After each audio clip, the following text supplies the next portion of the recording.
In 2015, I became a refugee. War had broke out in Burundi due to the president's decision to run for third term. I was 12 when I heard my first gunshot. The sounds were terrifying. I remember huddling together with my family, waiting for the sounds of exploding grenades to end. Police and protesters had become violent.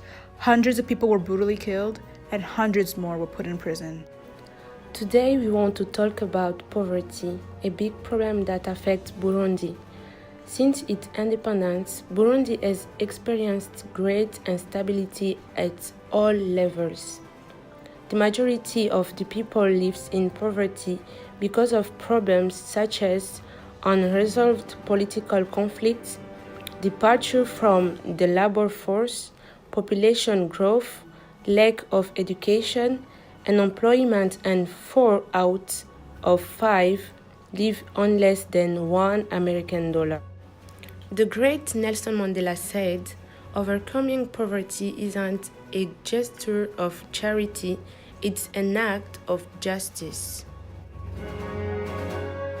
With an annual population growth rate of 2.7%, the country's population is growing much faster than its economy, which explains why the economic growth rate per capita is negative and what justified poverty. For example, Burundi is already consuming double the food it can produce for itself and is therefore 50% dependent on food imports. Land is the greatest cause of conflict in Burundi. As of 2007, 90% of Burundians' 8 million people lived in rural areas. Burundi's history of political conflict over the last 50 years has revolved in large measures around issues of excess land and agriculture. In addition, agriculture productivity has been limited due to the war, environmental factors, and inefficient farming practices. For instance, land issues are so conflictual that on March 20th, the government suspended CNTB, which managed these disputes. The move stemmed allegations of corruption, accusations of catalyzing ethnic divisions, and several cases of CNTB employees being attacked by angry mobs.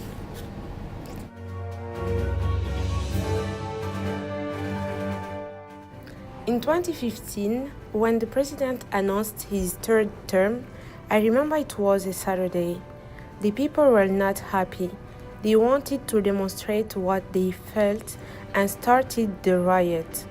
After a few hours of shooting, it was the first time I heard them. I was with my parents and brothers. People were running and there were a death and a lot of wounded.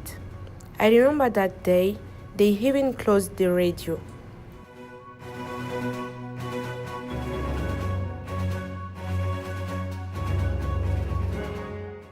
Here we are with Ms. Jacqueline. What do you think is the reason for poverty in Burundi?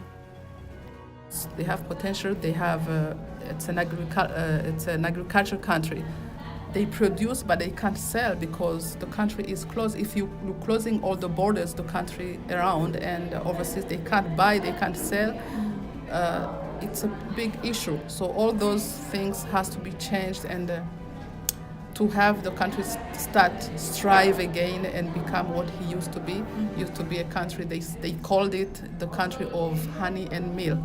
It's not the same thing you can tell about Burundi anymore. So that's few things I can say, but there are more which can be changed to make the country thrive and have people stay there, enjoy being, feeling being Burundian. Thank you so much. Thank you. We love Burundi as well as our fellow Burundians. All we ask is for your help. You can help by donating, raising awareness, supporting global organizations, as well as volunteering. Our vision by 2030 is to see every child and young person given the opportunities to live a normal life. And hopefully by doing this, we can develop a new generation of leaders for Burundi, as well as decreasing the number of people living in poverty for good.